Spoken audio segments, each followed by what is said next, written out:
Well, Razorback fans, a lot of you are wondering, how does Arkansas basketball get back to the NCAA tournament next year? It's a very simple formula, so let's talk about it on today's Locked On Razorbacks podcast.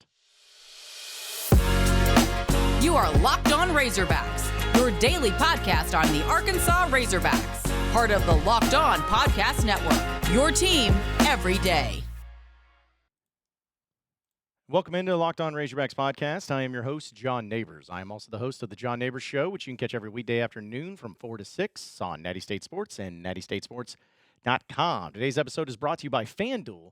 Make every moment more, where new customers join today and you'll get $200 in bonus bets if your first bet of $5 or more wins. Visit FanDuel.com/lockedon to get started. Hope everybody's having a wonderful Wednesday, midway point of the week.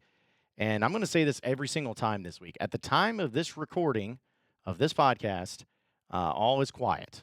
Nothing has broken as far as news or stories or anything like that. So for those of you who may be listening and craziness and madness just took place and you're listening to this podcast on Wednesday and you're like, what in the world? You idiot. Do you not know what's going on? There's why. It's hard to keep up with it when you got to pre-record a podcast and try to make it all work. But still, we're doing our best here. We're doing our best. Either way, Razorback basketball is still on the minds. We'll get into a little football side of things too in just a little bit. But I was thinking about with Arkansas getting back to the NCAA tournament. I was able to look at a video this morning that showed up on my time hop from a year ago where Arkansas had beaten Kansas and advanced into the Sweet 16 from last season up in Des Moines. How it just kind of hit me with all the feels. Made me feel so good, so much fun. There were so many great things about it. And honestly, I was wondering just how Arkansas gets back. Because it's easy just to say, oh, that's okay, don't worry about it. Arkansas is going to be good no matter what because, hey, it's going to be fine. They got the coaches. They got everybody put into place. Everything's perfect. Everything's fine. No reason to worry. No reason to be concerned.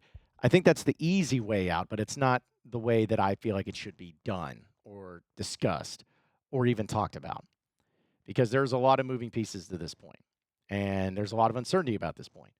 So I'm just going to look at it from the generic sense of getting back to the NCAA tournament and how this team actually does it under Eric Musselman. It's a very simple thing, to me at least.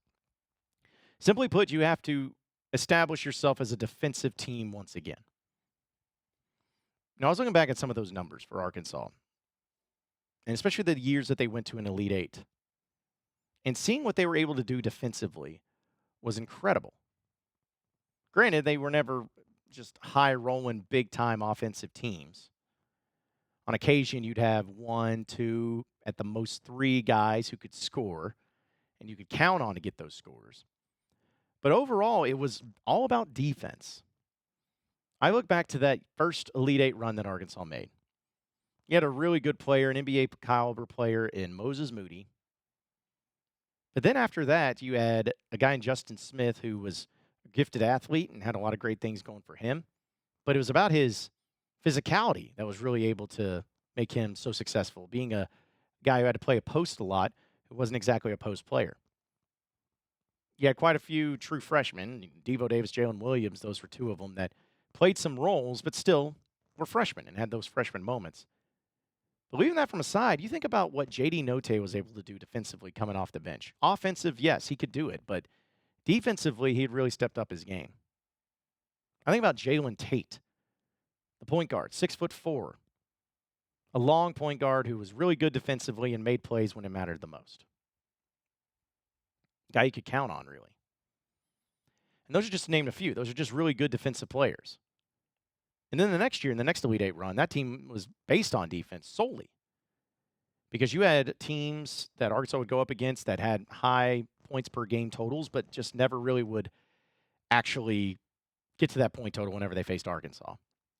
Started with Note and Williams. Now, Williams took charges like they're going out of style, and that changes on a whole – like that is a defensive gift that I don't think people really understand or truly appreciate and give credit where credit is due. But he was able to get so many charges that it changed how teams played against Arkansas. It changed how guys drove in against Arkansas.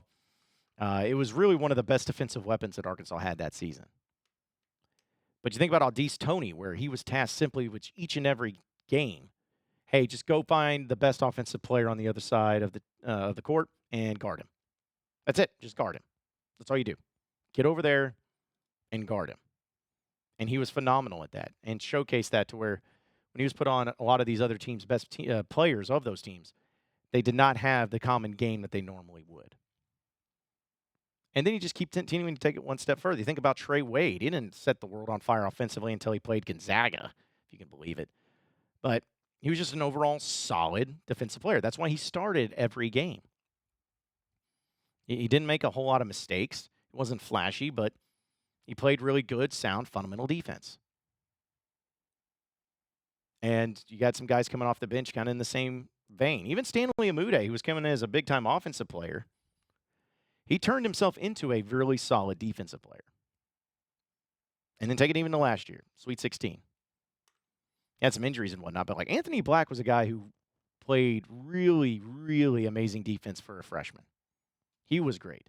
Jordan Walsh, if he kept from fouling, once he settled in, he was a great defensive player. Devo was playing his best defense around that time. Council would even have his moments at times. You had the Mitchell twins where, again, at times they would show it. But overall, you just had dudes that were able to play defense. And then if you look at this year's team, which I know you're tired of doing, look at this past year's team. What did you see? Not a whole lot of wins, not a whole lot of success. But why? You didn't have any elite defenders. Now, a lot of it's just about talent and skill set. But a lot of it, too, is, in fact, most of it is just about the effort. I don't think Adis Toney came in as a defensive expert that everyone was calling for because he was just the best defensive player in the country. They needed him on their team. He accepted his role and developed it. Anthony Black, a true freshman. A lot of people think these five-star players, McDonald's All-Americans, they just want to get theirs and numbers and scores and baskets and whatnot. But that's what made him set himself apart, is that he wasn't a shooter. He wasn't a scorer. He was an elite defender. And made it really tough because he was 6'7", playing point guard. That makes it really difficult. But all those guys, what they had in common more so than anything is the want to. They wanted to play defense. They enjoyed it. They had a passion. They had fun playing elite defense for the Razorbacks. And this past year, you really didn't have anybody like that. Nobody was elite. Nobody wanted to be that guy. Nobody took charges. Nobody shut other teams down. You got to get back to that. And you're like, okay, so what else besides elite defense? Honestly, that's it. That's it. I know. You got to score. I get it. You don't need to make turnovers. You got to have someone ball handling. I get it. Yes. You need all those things. But what's going to cover up so many mistakes? What's going to get you back to where you need to be? What's going to make your identity of a team is being able to be counted on defensively. Defense travels. Defense stays consistent. Sometimes the officiating doesn't, which can play a factor. But as long as you are playing elite-level defense, game in and game out, and putting in the effort, game in and game out, you can still win a lot of games when you're not scoring a lot of points. If you're having a bad offensive night, things just aren't going your way, guess what? You can still win games. Arkansas proved that. I was even looking back at the NCAA Tournament game against New Mexico State that Arkansas played to get to the Sweet 16 against Gonzaga. That final score was like 42. It was 52-46, something to that extent. Disgusting. Arkansas could not do very well offensively, but they still won. How? How do you win a game scoring only 52 points? Elite level defense. That same year, Arkansas played Auburn, played Tennessee, played Kentucky, all at home.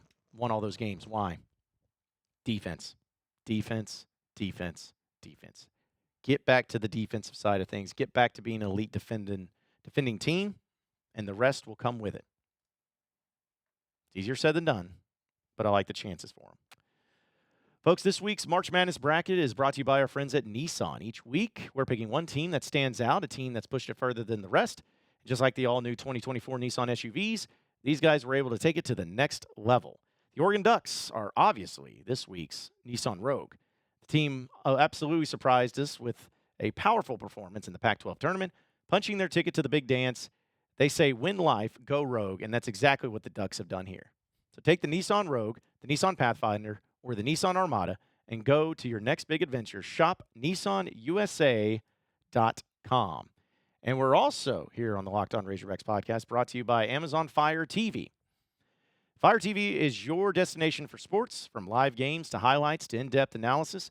Fire TV offers amazing viewing experiences with smart TVs, as well as the Fire TV stick that you can plug right into your existing TV that provides access to millions of movies and TV episodes, as well as free and live TV. Whether it's opening weekend for baseball or the college basketball tournament, you're going to want to have a Fire TV. Fire TV recently created Fire TV channels to deliver a constant supply of the latest videos from your favorite sports brands, all for free. That includes all of us here at Locked On and most of the big pro leagues and college conferences as well. Fire TV channel lets you dive into all the in-game analysis, highlights, and more to keep up all to date with your world of sports on March Madness, NBA, MLB, and lots more. Not to mention the great news and entertainment and gaming and travel and cooking videos as well. Check out the Fire TV channels on Amazon Fire TV and Alexa devices. If you haven't checked out Fire TV channels, you should. Trust me on this. To learn more, visit www.amazon.com/LockedOnFireTV. You are Locked On Razorbacks, your daily podcast on the Arkansas Razorbacks, part of the Locked On Podcast Network, your team every day. All right, so moving on into the next segment of the Locked On Razorbacks podcast. I wanted to bring up a little bit of football. I thought it was an interesting topic. I had a discussion with some of you who were listening in and getting after me in social media, but it's always this ultimate thing about basketball and on people's minds, but football is in spring football now. Not spring breaks right now, but they're in spring practice range. And people are already looking forward to the football season because they think that they can get it going. But how much can they get it going? Time will tell.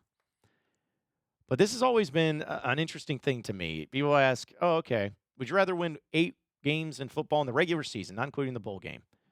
Would you rather win 8 wins, get 8 wins this upcoming football season, or go back to the Sweet 16 next year? And that's kind of a tough thing. You may see it on the surface and be like, oh, wait, Sweet 16 easily. Well, hold on. Because you, as a football program, have gone down.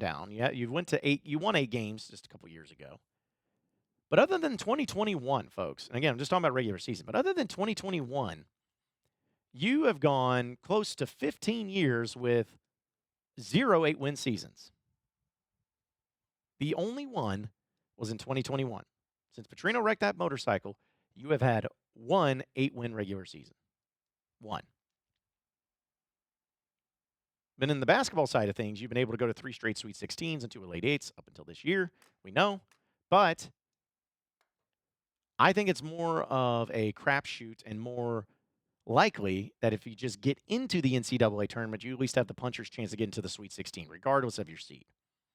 I mean, Arkansas made it to the Sweet 16 last year as a 8 seed, I believe? 8 or 9 seed? Somewhere in there.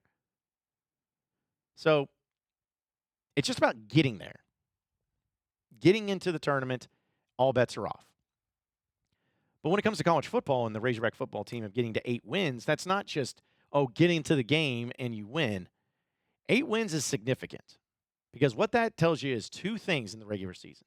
Well, one of 2 things.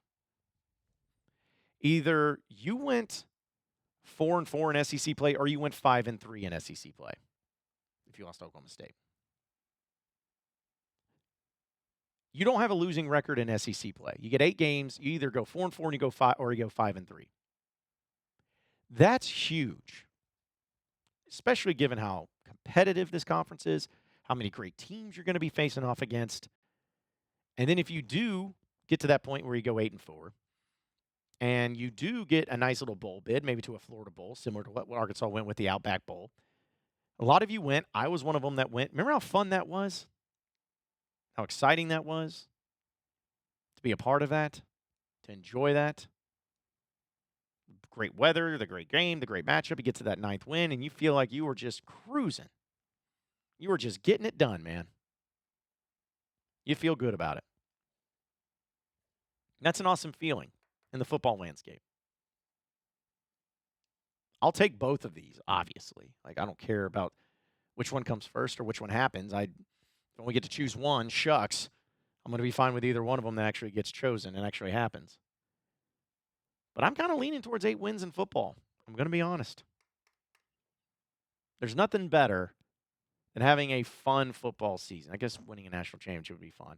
No one's expecting to win for Arkansas to win a national championship. I'm not expecting them to. But there's something great about each and every Saturday in major high-level SEC college football going into every game knowing you're either going to win or you have a great chance of winning. That's kind of how it felt in 2021. Now, you got smoked by Georgia, but lost to Ole Miss by a point where you went for it, 2-point conversion, and missed it. And we lost to Bama by a touchdown. I mean, you had some great opportunities. Great opportunities to really have some fun and win some big games. And just those feelings are great. It just makes the fall better, the Saturdays better, when you're a part of it, when you're being talked about, when you're ranked. Like, all of those things put together makes it so much sweeter. So give me the 8 wins in football if you're talking about time. Between that and Sweet 16, give me that one. Folks, say goodbye to busted brackets because FanDuel allows you to bet on every game of the tourney. Whether you're betting on a big upset or a 1 seed, or it's just anything in the tournament. It's time to go dancing on America's #1 sportsbook. Right now, new customers get $200 in bonus bets if your first $5 bet wins. That's $200, $200 to use on spreads, money lines, and you can even pick who's going to win it all. Just visit FanDuel.com/lockedon. That's FanDuel.com/lockedon. And bet on college hoops until they are able to cut down the nets. You are Locked On Razorbacks, your daily podcast on the Arkansas Razorbacks. Part of the Locked On Podcast Network, your team every day. All right, so final segment here on the Locked On Razorbacks podcast. Their story came out about college football and the playoff, which, you know, we all know that it was going to be happening at some point to finally get it finalized on what it was going to look like for the expansion, and they're still setting in on that to get the finer details out. But this is really what everybody was waiting on, or at least the next big step. The College Football Playoff and ESPN, they have agreed to a deal to go through 2031. 6-year deal. $7.8 billion. Let me say that again. 6-year deal. $7.8 billion with a B, $billion between College Football Playoff and ESPN. That's ridiculous, but worth it. And so that will make ESPN be the sole media rights holder to the entire event of the College Football Playoff. Because you got to remember, it's not just the 3 games. You're expanding, so you're going to have a lot more games, and that's why the price always goes up. But they're going to be having the entire package to themselves. They're going to be unveiling the 12-team format, as well as with all the – and we'll add all 4 of the first-round games to each year to the network's existing structure, as well as part of the New Year's Six Bowls that are going to be in there too. So just a lot of things are happening here. But ESPN also secured a 6-year agreement that will cost $1.3 billion annually, beginning in the 26-27 season. It includes exclusive rights to all the expanded playoffs, along with continued exclusive rights to all programming connected to the College Football Playoff, such as the selection show, weekly top 25 ranking, and more. So what this is basically saying is that ESPN has become dictator of college football, owning the monopoly of college football and the rights and the media and everything, which I'm not bummed about. I'm not upset about. But there was something special and unique to where you had college football championships, bowl games, everything else on different channels. Maybe one day it'll get to that point.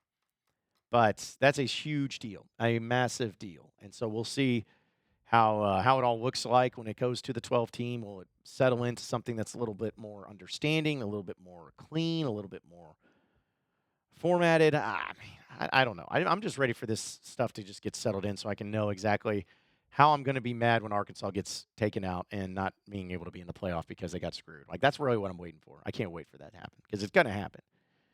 It's going to happen. But ESPN's doing some big things, man, with college football. And I'm ready for college football to be back. I know the basketball season ending March Madness is fun. Baseball's here, and that's great, and I love baseball. But, man, college football, there's just nothing like it. SEC Media Day is going to be in Dallas. We're going to be down there for that. So we're going to be popping bottles. We're going to be having a good old time. I just can't wait. I can't wait for all of it to come to fruition. It's going to be great. So hopefully we see you all there. And we'll have some great coverage here on Locked On Razorbacks as well as the Natty State Sports Network. But appreciate each and every one of you listening in and watching in to the Locked On Razorbacks podcast. Be sure to like and subscribe to the podcast on iTunes or on Google Play. You can also get after me on Twitter at John Nabors Show for any questions, comments, concerns that you may have, and we'll keep it going from there. Same podcast time, same podcast channel tomorrow afternoon. Have a great day, everybody. We'll see you then.